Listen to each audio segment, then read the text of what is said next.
Pak Muslim. Terima kasih pimpinan. Assalamualaikum warahmatullahi wabarakatuh. Pimpinan dan teman-teman anggota Komisi 6,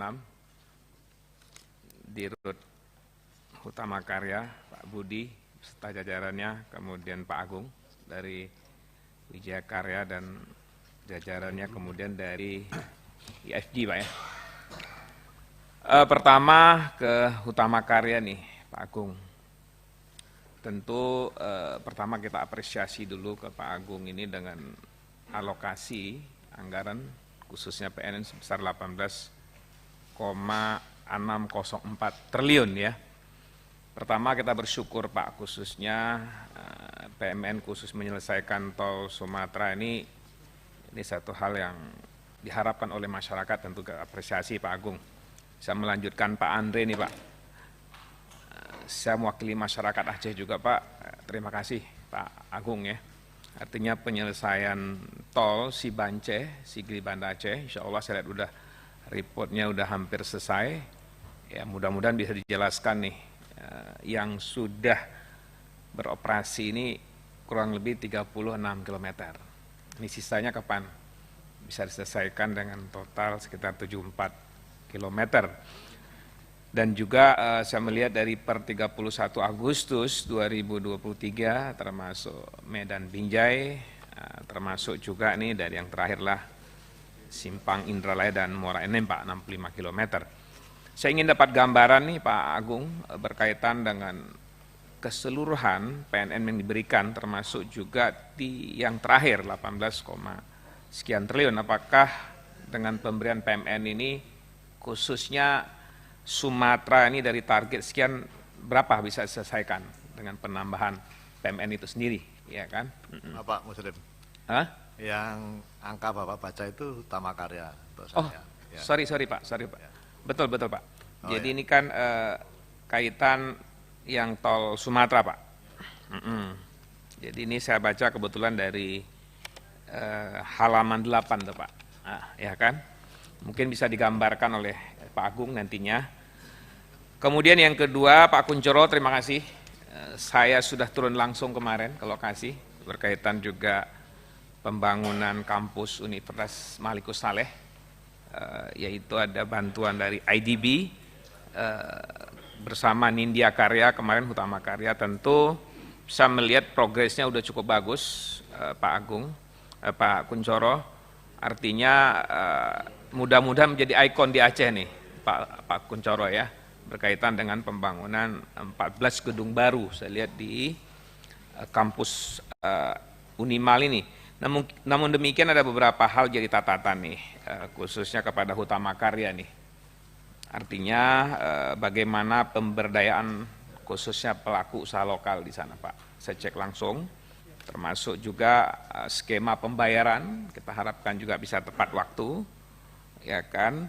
Tentu ini satu proyek pertama Pak di Aceh, yaitu dengan bantuan IDB kurang lebih 800 miliar ini, yang langsung terlibat Hutama Karya dan Nindya Karya. Tentu kita berharap dengan proyek yang cukup besar ini, keterlibatan daripada UMKM lokal, semuanya kita harapkan betul-betul ini dimaksimalkan Pak, di proyek-proyek khususnya yang dilaksanakan di daerah Pak.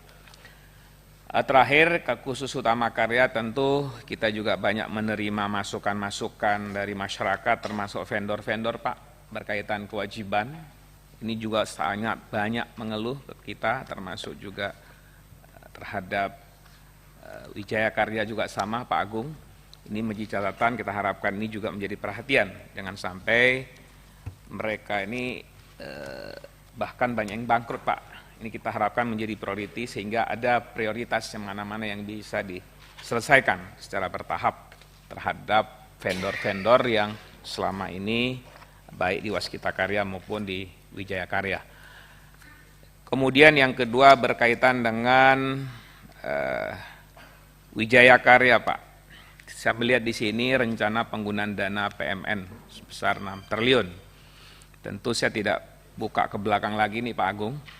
Tentu kita tahu betul yang disampaikan Pak Andre juga tadi, dengan proyek kereta cepat ini sudah dilaksanakan dengan baik. Tentu kita harapkan ini ya dari target kereta cepat ini molor terus Pak Agung kan, dari bulan Juni ke Agustus ke Oktober. Ini kita harapkan ini mudah-mudahan ini bisa menjadi hal yang bisa dilaksanakan secepatnya. Terakhir khusus ke Wijaya Karya Pak, saya melihat ini dari PMN 6 triliun ini adalah 41 proyek ya, yaitu 37 proyek. Kita lihat termasuk 4 proyek di IKN Pak.